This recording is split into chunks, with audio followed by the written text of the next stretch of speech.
ज्ञान रस YouTube channel पर आपका स्वागत है। आज प्रस्तुत है शेखर जोशी द्वारा रचित कहानी कोसी का घटवार का वाचन। और यह कहानी शेखर जोशी जी के कहानी संग्रह इसी नाम से कोसी का घटवार में संकलित है। यह पुस्तक प्रकाशित है नया साहित्य प्रकाशन इलाहाबाद से। और यह पूर्व कथन नाम से इसकी भूमिका है, जो लिखी गई थी जुलाई 1958 में। अर्थात 1958 में ही यह पुस्तक प्रकाशित हुई थी। और यह पुस्तक समर्पित है कवि स्वर्गीय चंद्र कुंवर बरतवाल के नाम। और ये वो कहानियां हैं जो इस संग्रह में, कहानी संग्रह में संकलित हैं। इनमें से हमें कोसी का घटवार पढ़ना है। तो चलते हैं कहानी की ओर। कोसी का घटवार।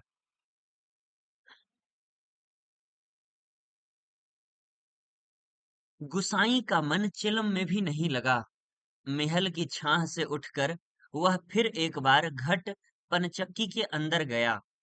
अभी खप्पर में एक चौथाई से भी अधिक गेहूं शेष था। खप्पर में हाथ डालकर उसने व्यर्थ ही उल्टा पलटा और चक्की के पाटों के वृत्त में फैले हुए आटे को झाड़कर एक ढेर बना दिया। बाहर आते आते उसने फिर एक बार और खप्पर में झांक कर देखा, जैसे यह जानने के लिए कि इतनी देर में कितनी पिसाई हो चुकी है। परंतु अंदर की मिकदार में कोई विशेष अंतर नहीं आया था। खस खस की ध्वनि के साथ अत्यंत धीमी गति से ऊपर का पाट चल रहा था। घट का प्रवेश द्वार बहुत कम ऊंचा था। खूब नीचे तक झुककर वह बाहर निकला। सर के बालों और बाहों पर आटे की एक हल्की सफेद परत बैठ गई थी। खंभे का सहारा लेकर वह बुदबुदाया, जा साला, सुबह से अब तक 10 पसेरी भी नहीं हुआ। सूरज कहाँ का कहाँ चला गया है। कैसी अनहोनी बात। बात अनहोनी तो है ही। जेठ बीत रहा है। आकाश में कहीं बादलों का नाम निशान ही नहीं। अन्य वर्षों अब तक लोगों की धान रोपाई पूरी हो जाती थी, पर इस साल नदी नाले सब सूखे पड़े हैं। खेतों की सिंचाई तो दरकिनार, बीज की क्यारियां सूखी जा रही हैं। छोटे नाले गूलों के किनारे घट महीनों से बंद हैं। छोटे नाले गूलों के किनारे के घट महीनों से बंद हैं। कोसी के किनारे है गुसाई का यह घट। पर इसकी भी चाल ऐसी कि लद्दू घोड़े को मात देती है, लद्दू घोड़े की चाल को मात देती है। चक्की के निचले खंड में छछिर छछिर की आवाज के साथ पानी को काटती हुई मथानी चल रही थी। कितनी धीमी आवाज। अच्छे खाते पीते ग्वालों के घर में दही की मथानी इससे ज्यादा शोर करती है। इसी मथानी का वह शोर होता था कि आदमी को अपनी बात नहीं सुनाई देती। और अब तो भले नदी पार कर कोई बोले, नदी पार कोई बोले तो बात यहाँ सुनाई दे जाए। छप छप छप। पुरानी फौजी पैंटों को घुटनों तक मोड़कर गुसाई पानी की गूल के अंदर चलने लगा। कहीं कोई सुराख निकास हो तो बंद कर दे, एक बूंद पानी भी बाहर न जाए। बूंद बूंद की कीमत है इन दिनों। प्रायः आधा फरलांग चलकर वह बांध पर पहुंचा। नदी की पूरी चौड़ाई को घेर कर पानी का बहाव घट की गूल की ओर मोड़ दिया गया था। किनारे की मिट्टी घास खु- किनारे की मिट्टी घास लेकर उसने बांध में एक दो स्थान पर निकास बंद किया और फिर गुल के किनारे किनारे चलकर घट के पास आ गया। अंदर जाकर उसने फिर पाटों के वृत्त में फैले हुए आटे को बुहार कर ढेरी में मिला दिया। खप्पर में अभी थोड़ा बहुत गेहूं शेष था। वह उठकर बाहर आया। दूर रास्ते पर एक आदमी सर पर पिसान रखे उसकी ओर आ रहा था। गुसाई ने उसकी सुविधा का ख्याल कर वहीं से आवाज दे दी, है हो, यहाँ लंबर देर में आएगा। 2 दिन का पिसान अभी जमा है। ऊपर उम्मेद सिंह के घट में देख लो। उस व्यक्ति ने मुड़ने से पहले एक बार और प्रयत्न किया। खूब ऊंचे स्वर में पुकार कर वह बोला, जरूरी है जी, पहले हमारा लंबर नहीं लगा दोगे? गुसाई होठों ही होठों में मुस्कुराया। साला कैसा चीखता है, जैसे घट की आवाज इतनी हो कि मैं सुन न सकूं। कुछ कम ऊंची आवाज में उसने हाथ हिलाकर उत्तर दे दिया, यहाँ जरूरी का भी बाप रखा है जी, तुम ऊपर चले जाओ। वह आदमी लौट गया। महल की छांव में बैठकर गुसाई ने लकड़ी के जलते कुंदे को खोद कर चिलम सुलगाई और गुड़गुड़ करता हुआ धुआं उड़ाता रहा। खस्सर खस्सर चक्की का पाठ चल रहा था।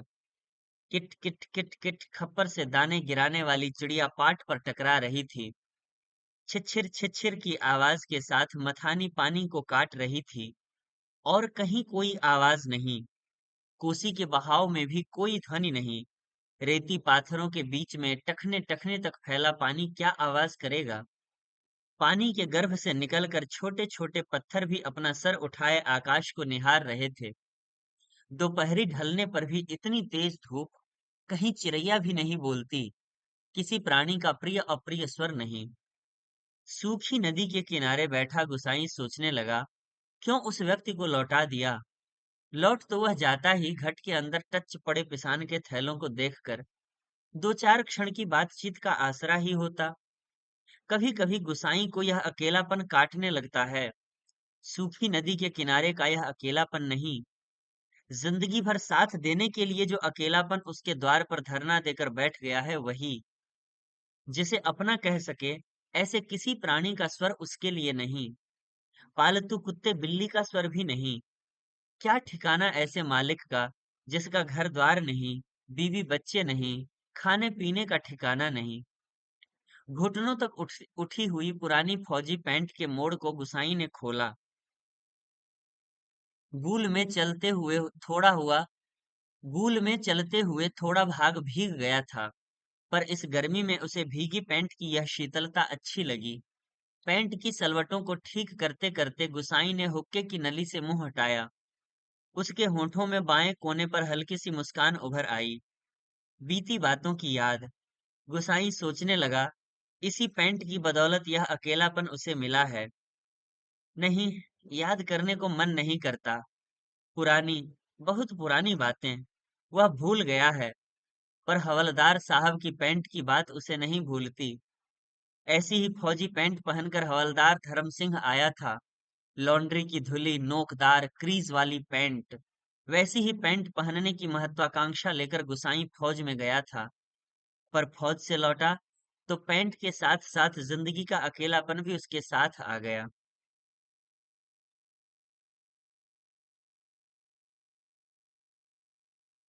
पैंट के साथ और भी कितनी स्मृतियां संबद्ध हैं। उस बार की छुट्टियों की बात। कौन महीना? हाँ, वैसाख ही था। सर पर क्रॉस खुखरी के क्रेस्ट वाली काली किश्ती नुमा टोपी को तिरछा रखकर फौजी वर्दी पहने वह पहली बार एनुअल लीव पर घर आया तो चीड़ बन की आग की तरह खबर इधर उधर फैल गई थी।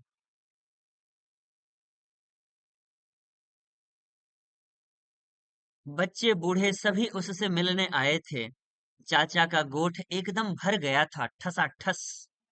बिस्तर की नई एकदम साफ जगमग लाल नीली धारियों वाली दरी आंगन में बिछनी पड़ी थी लोगों को बिठाने के लिए। खूब याद है। आंगन का गोबर दरी में लग गया था। बच्चे बूढ़े सभी आए थे। सिर्फ चना गुड़ या हल्द्वानी के तंबाकू का लोभ ही नहीं था। कल के शर्मीले गुसाई को इस नए रूप में देखने का कौतूहल भी था, पर गुसाई की आंखें उस भीड़ में जिसे खोज रही थीं वह वहां नहीं थी। नाले पार के अपने गांव के से भैंस के कटिया को खोजने के बहाने दूसरे दिन लक्ष्मा आई थी, पर गुसाई उस दिन उससे मिल न सका।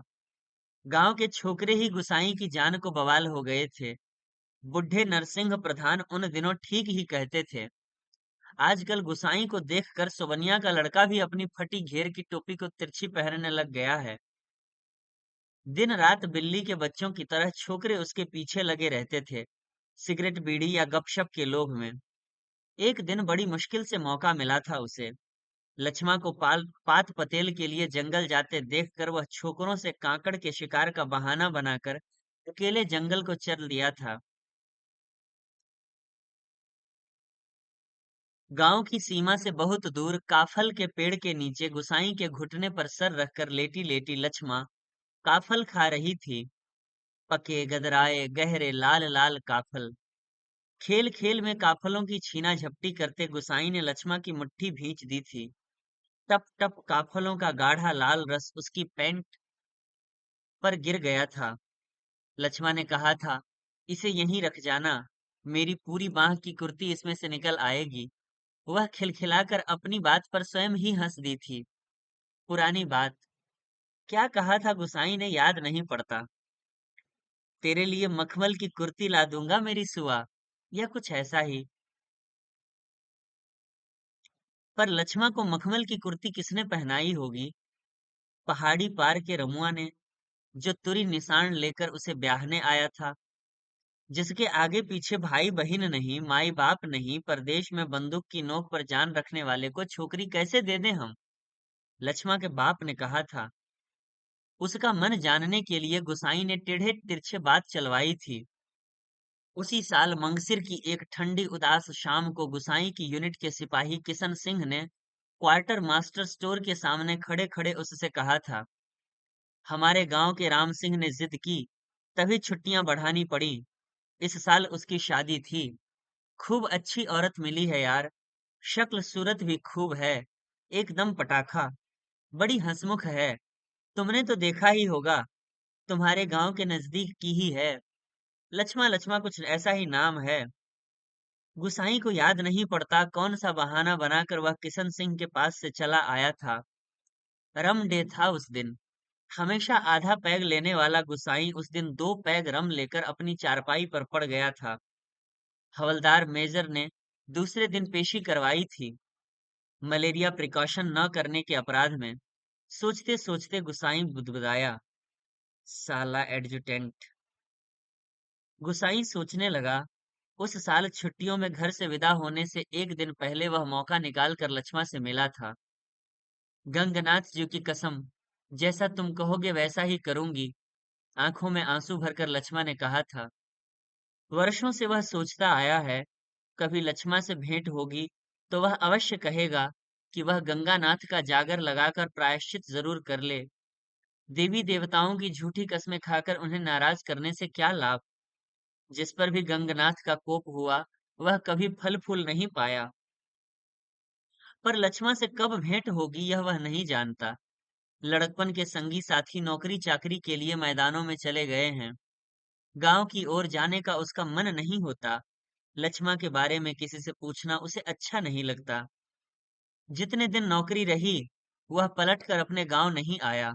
एक स्टेशन से दूसरे स्टेशन का वॉलंटियरी ट्रांसफर लेने वालों की लिस्ट में नायक गुसाई सिंह का नाम ऊपर आता रहा, लगातार 15 साल तक।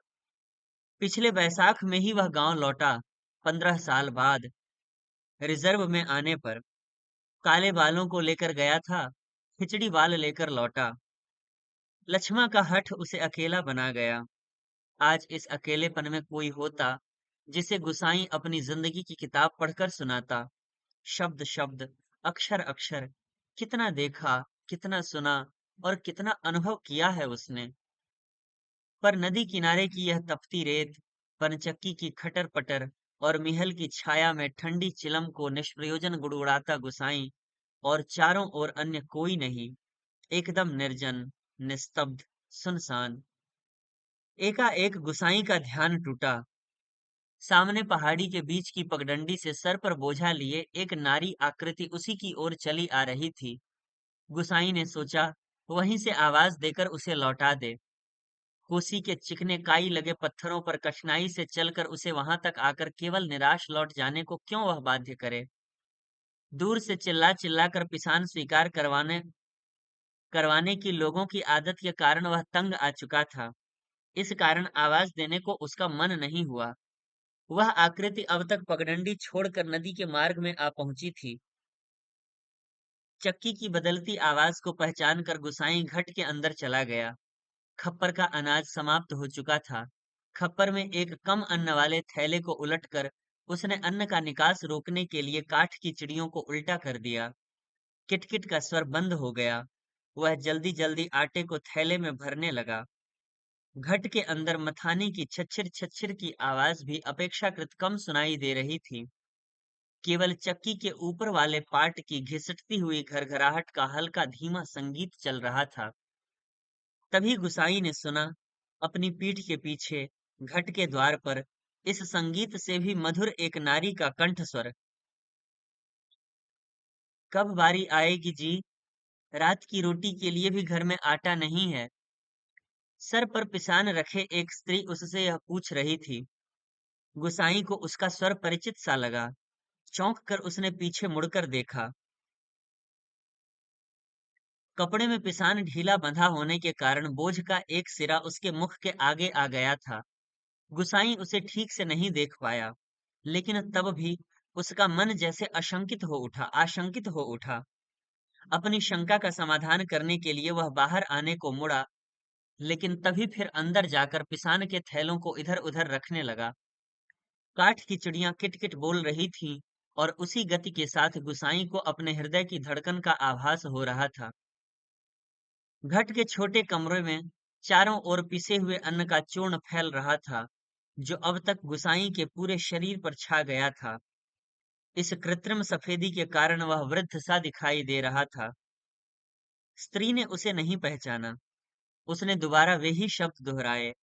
वह अब भी तेज धूप में बोझा सर पर रखे हुए गुसाई का उत्तर पाने को आतुर थी। शायद नकारात्मक उत्तर मिलने पर वह उल्टे पांव लौटकर किसी अन्य चक्की का सहारा लेती। दूसरी बार के प्रश्न को गुसाई न टाल पाया। उत्तर देना ही पड़ा। यहाँ पहले ही टीला लगा है, देर तो होगी ही। उसने दबे दबे स्वर में कह दिया। स्त्री ने किसी प्रकार की अनुनय विनय नहीं की। शाम के आटे का प्रबंध करने के लिए वह दूसरी चक्की का सहारा लेने को लौट पड़ी। गुसाई कमर झुकाकर घट से बाहर निकला। मुड़ते समय स्त्री की एक झलक देखकर उसका संदेह विश्वास में बदल गया था। हताश सा वह कुछ क्षणों तक उसे जाते हुए देखता रहा और फिर अपने हाथों तक सर पर गिरे हुए आटे को झाड़कर वह एक दो कदम आगे बढ़ा।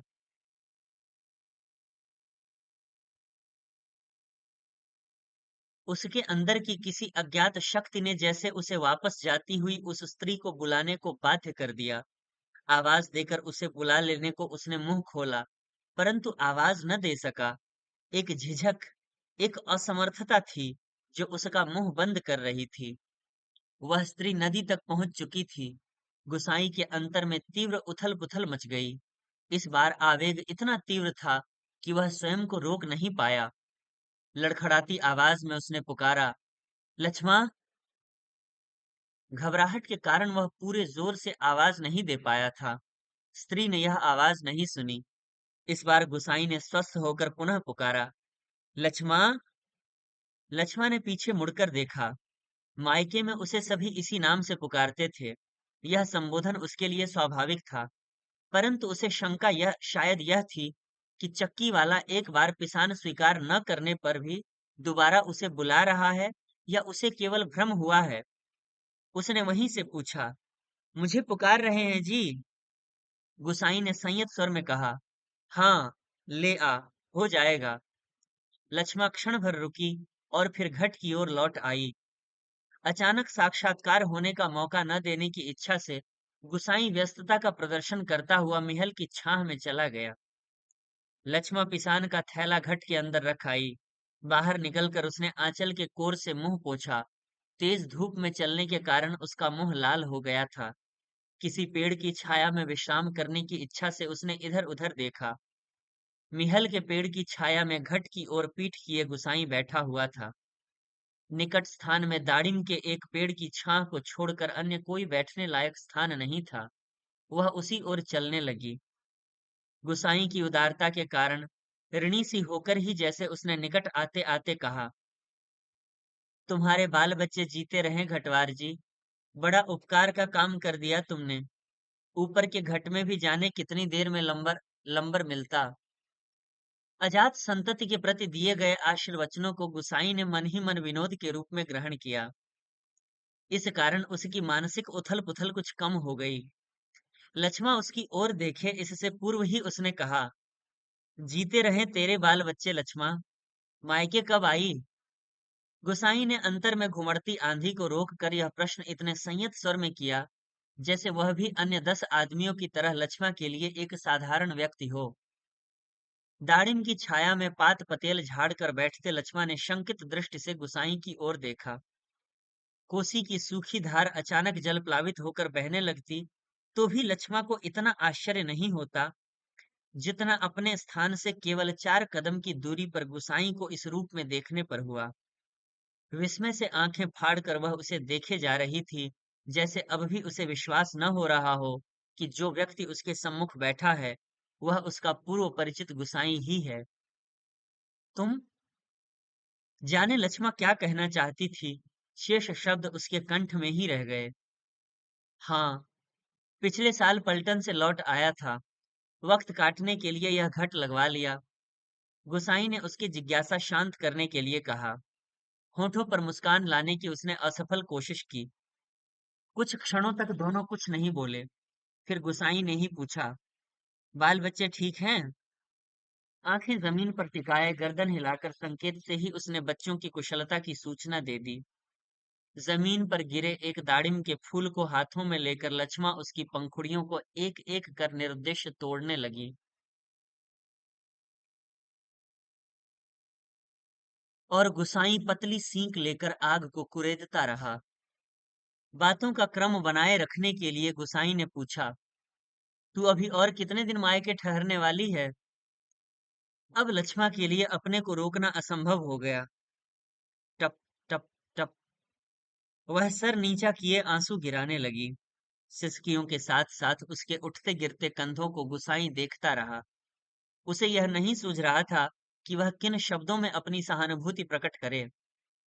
इतनी देर बाद सहसा गुसाई का ध्यान लक्ष्मा के शरीर की ओर गया। उसके गले में काला चरेऊ सुहाग चिन्ह नहीं था।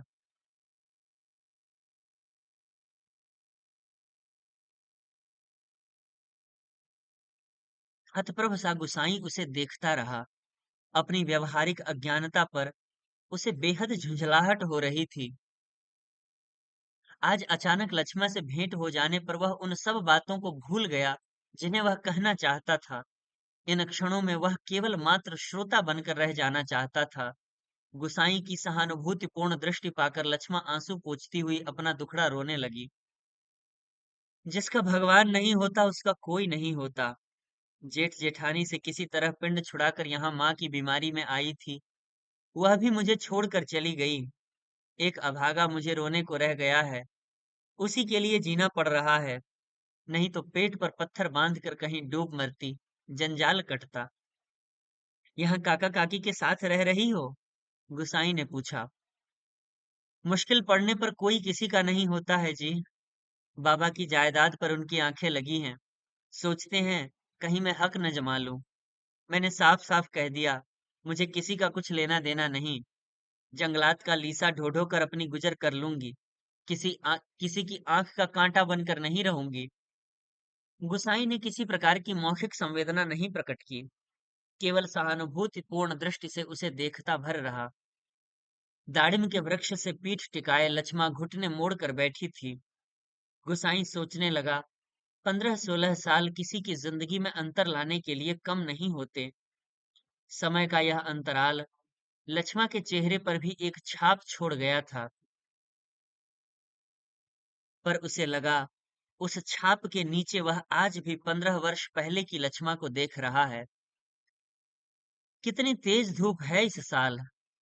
लक्ष्मा का स्वर उसके कानों में पड़ा, प्रसंग बदलने के लिए ही, जैसे लक्ष्मा ने यह बात जानबूझकर कही हो। और अचानक उसका ध्यान उस ओर चला गया जहां लक्ष्मा बैठी थी। दाड़िम की फैली फैली अधढकी डालों से छनकर धूप उसके शरीर पर पड़ रही थी। सूरज की एक पतली किरण न जाने कब से लक्ष्मा के माथे पर गिरी हुई एक लट को सुनहरी रंगीनी में डुबा रही थी। गुसाई एकटक उसे देखता रहा। दोपहर तो बीत चुकी होगी, लक्ष्मा ने प्रश्न किया। तो गुसाई का ध्यान टूटा।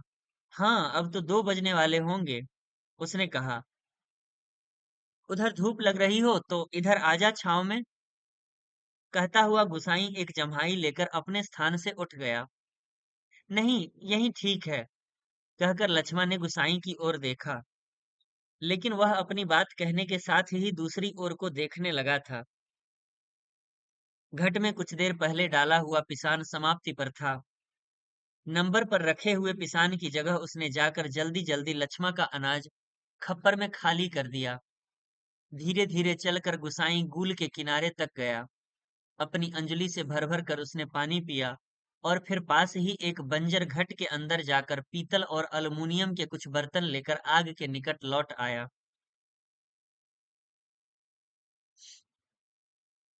आसपास पड़ी हुई सूखी लकड़ियों को बटोरकर उसने आग सुलगाई और एक कालिख पुती बटलोई में पानी रखकर जाते जाते लक्ष्मा की ओर मुंह कर कह गया, चाय का भी टाइम हो रहा है। पानी उबल जाए तो पत्ती डाल देना, पुड़िया में पड़ी है। लक्ष्मा ने कोई उत्तर नहीं दिया। वह उसे नदी की ओर जाने वाली पगडंडी पर जाता हुआ देखती रही। सड़क किनारे की दुकान से दूध लेकर लौटते लौटते गुसाई को काफी समय लग गया था। वापस आने पर उसने देखा, एक 6-7 वर्ष का बच्चा लक्ष्मा की देह से सटकर बैठा हुआ है। बच्चे का परिचय देने की इच्छा से जैसे लक्ष्मा ने कहा, इस छोकरे को घड़ी भर के लिए भी चैन नहीं मिलता। जाने कैसे पूछता खोजता मेरी जान खाने को यहाँ भी पहुंच गया है। गुसाई ने लक्ष्य किया कि बच्चा बार बार उसकी दृष्टि बचाकर माँ से किसी चीज के लिए जिद कर रहा है। एक बार झुंझलाकर लक्ष्मा ने उसे झिड़क दिया, चुप रह, अभी लौट कर घर जाएंगे। इतनी सी देर में मरा क्यों जा रहा है। चाय के पानी में दूध डालकर गुसाई फिर उसी बंजर घट में गया। एक थाली में आटा लेकर वह गूल के किनारे बैठा बैठा उसे गूंथने लगा। मिहल के पेड़ की ओर आते समय उसने साथ में दो एक बर्तन और ले लिए। लक्ष्मा ने बटलोई में दूध चीनी डालकर चाय तैयार कर दी थी। एक गिलास, एक एनेमल का मग और एक अल्युमिनियम के मैस्टीन में गुसाई ने चाय ढालकर आपस में बांट ली और पत्थरों से बने बेढंगे चूल्हे के पास बैठकर रोटियां बनाने का उपक्रम करने लगा। हाथ का चाय हाथ का चाय का गिलास हाथ का चाय का गिलास जमीन पर टिकाकर लक्ष्मा उठी।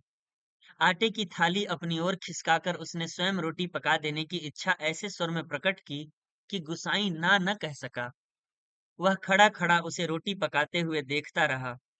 गोल गोल डिबिया सरीखी रोटियां चूल्हे में खिलने लगी। वर्षों बाद गुसाई ने ऐसी रोटियां देखी थीं जो अनिश्चित आकार की फौजी लंगर की चपातियों या स्वयं उसके हाथ से बनी बेडौल रोटियों से एकदम भिन्न थीं। आटे की लोई बनाते समय लक्ष्मा के छोटे छोटे हाथ बड़ी तेजी से घूम रहे थे। कलाई में पहने हुए चांदी के कड़े जब कभी आपस में टकरा जाते तो खन खन का एक अत्यंत मधुर स्वर निकलता। चक्की के पाट पर टकराने वाली काठ की चिड़ियों का स्वर कितना नीरस हो सकता है, यह गुसाई ने आज पहली बार अनुभव किया।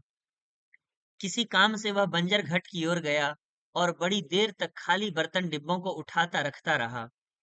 वह लौट कर आया तो लक्ष्मा रोटी बनाकर बर्तनों को समेट चुकी थी और अब आटे में सने हाथों को धो रही थी। गुसाई ने बच्चे की ओर देखा। वह दोनों हाथों में चाय का मग थामे टकटकी लगाकर गुसाई को देखे जा रहा था। लक्ष्मा ने आग्रह के स्वर में कहा, चाय के साथ खानी हो तो खा लो, फिर ठंडी हो जाएंगी। मैं तो अपने टाइम से ही खाऊंगा। यह तो बच्चे के लिए। स्पष्ट कहने में उसे झिझक महसूस हो रही थी, जैसे बच्चे के संबंध में चिंतित होने की उसकी चेष्टा अनाधिकार हो।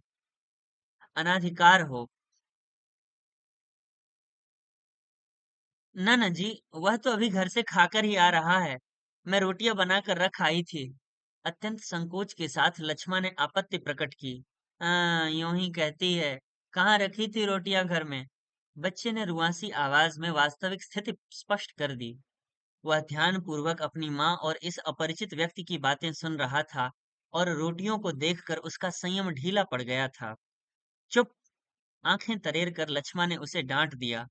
बच्चे के इस कथन के कारण उसकी स्थिति हास्यास्पद हो गई थी। इस कारण लज्जा से उसका मुंह आरक्त हो उठा। बच्चा है, भूख लग आई होगी, डांटने से क्या फायदा। गुसाई ने बच्चे का पक्ष लेकर दो रोटियां उसकी ओर बढ़ा दी, परंतु माँ की अनुमति के बिना उन्हें स्वीकारने का साहस बच्चे को नहीं हो रहा था। वह ललचाई दृष्टि से कभी रोटियों की ओर, कभी माँ की ओर देख लेता था। गुसाई के बार बार आग्रह करने पर भी बच्चा रोटियां लेने में संकोच करता रहा, तो लक्ष्मण ने उसे झिड़क दिया।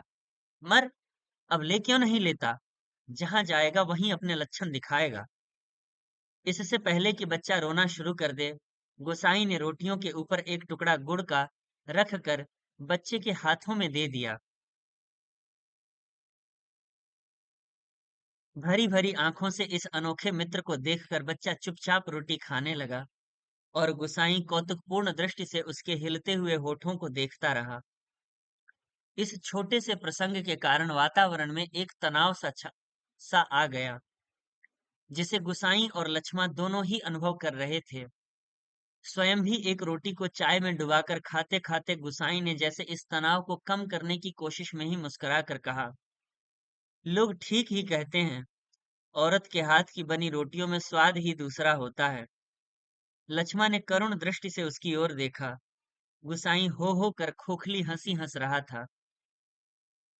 कुछ साग सब्जी होती तो बेचारा एक आध रोटी और खा लेता। गुसाई ने बच्चे की ओर देखकर अपनी विवशता प्रकट की। ऐसी ही खाने पीने वाले की तकदीर लेकर पैदा हुआ होता तो मेरे भाग क्यों पड़ता? 2 दिन से घर में तेल नमक नहीं है। आज थोड़े पैसे मिले हैं, आज ले जाऊंगी कुछ सौदा। हाथ से अपनी जेब टटोलते हुए गुसाई ने संकोचपूर्ण स्वर में कहा, लक्ष्मण, लक्ष्मण। लक्ष्मण ने जिज्ञासा से उसकी ओर देखा। गुसाई ने जेब से एक नोट निकालकर उसकी ओर बढ़ाते हुए कहा, ले, काम चलाने के लिए रख ले। मेरे पास अभी और है। परसों दफ्तर से मनी ऑर्डर आया था। नहीं नहीं जी, काम तो चल ही रहा है। मैं इस मतलब से थोड़े कह रही थी। यह तो बात में बात चली थी तो मैंने कहा। कहकर लक्ष्मण ने सहायता लेने से इनकार कर दिया। गुसाई को लक्ष्मण का यह व्यवहार अच्छा नहीं लगा।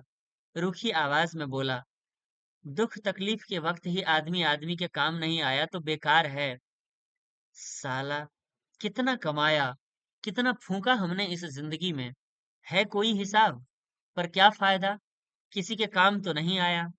इसमें एहसान की क्या बात है? पैसा तो मिट्टी है साला। किसी के काम नहीं आया तो मिट्टी, एकदम मिट्टी। परंतु गुसाई के इस तर्क के बावजूद भी लक्ष्मा अड़ी रही। बच्चे के सर पर हाथ फेरते हुए उसने दार्शनिक गंभीरता से कहा, गंगनाथ दाहिने रहें तो भले बुरे दिन निभ ही जाते हैं जी। पेट का क्या है, घट के खप्पर की तरह जितना डालो कम हो जाए। अपने पराये प्रेम से हंस बोल दें तो वही बहुत है दिन काटने के लिए। गुसाई ने गौर से लक्ष्मा के मुंह की ओर देखा। वर्षों पहले उठे हुए ज्वार और तूफान का वहां कोई चिन्ह शेष नहीं था। अब वह सागर जैसे सीमाओं में बांधकर शांत हो चुका था। रुपया लेने के लिए लक्ष्मा से अधिक आग्रह करने का उसका साहस नहीं हुआ, पर गहरे असंतोष के कारण बुझा बुझा सा वह धीमी चाल से चलकर वहां से हट गया। सहसा उसकी चाल तेज हो गई, और घट के अंदर जाकर उसने एक बार शंकित दृष्टि से बाहर की ओर देखा। लक्ष्मा उस ओर पीठ किए बैठी थी। उसने जल्दी जल्दी अपने निजी आटे के दिन से उसने जल्दी जल्दी अपने निजी आटे के टिन से 2-2.5 सेर के करीब आटा निकालकर लक्ष्मा के आटे में मिला दिया, और संतोष की एक गहरी सांस और संतोष की एक सांस लेकर वह हाथ झाड़ता हुआ बाहर आकर बांध की ओर देखने लगा। ऊपर बांध पर किसी को घूमते हुए देखकर उसने हाँक दी। शायद खेत की सिंचाई के लिए कोई पानी तोड़ना चाहता था। बांध की ओर जाने से पहले वह एक बार लक्ष्मा के निकट गया। पिसान पिस जाने की सूचना उसे देकर वह वापस लौटते हुए फिर ठिठक कर खड़ा हो गया। मन की बात कहने में जैसे उसे झिझक हो रही हो। अटक अटक कर वह बोला, लक्ष्मा। लक्ष्मा ने सर उठाकर उसकी ओर देखा। गुसाई को चुपचाप अपनी ओर देखते हुए उसे संकोच होने लगा। वह न जाने क्या कहना चाहता है। इस बात की आशंका से उसके मुंह का रंग अचानक फीका होने लगा। पर गुसाई ने झिझकते हुए केवल इतना ही कहा, कभी 4 पैसे जुड़ जाएं तो गंगानाथ का जागर लगाकर भूल चूक की माफी मांग लेना। भूत परिवार वालों को देवी देवता के कोप से बचा रहना चाहिए। लक्ष्मा की बात सुनने के लिए वह नहीं रुका। पानी तोड़ने वाले खेतिहर से झगड़ा निपटाकर कुछ देर बाद लौटते हुए उसने देखा सामने वाले पहाड़ की पगडंडी पर सर पर आटा लिए लक्ष्मा अपने बच्चे के साथ धीरे धीरे चली जा रही थी। वह उन्हें पहाड़ी के मोड़ तक पहुंचने तक टकटकी बांधे देखता रहा। घट के अंदर काठ की चिड़िया अब भी किट किट आवाज कर रही थी। चक्की का पाट खिस्सर खिस्सर चल रहा था और मथानी की पानी काटने की आवाज आ रही थी। और कहीं कोई स्वर नहीं। सब सुनसान, निस्तब्ध।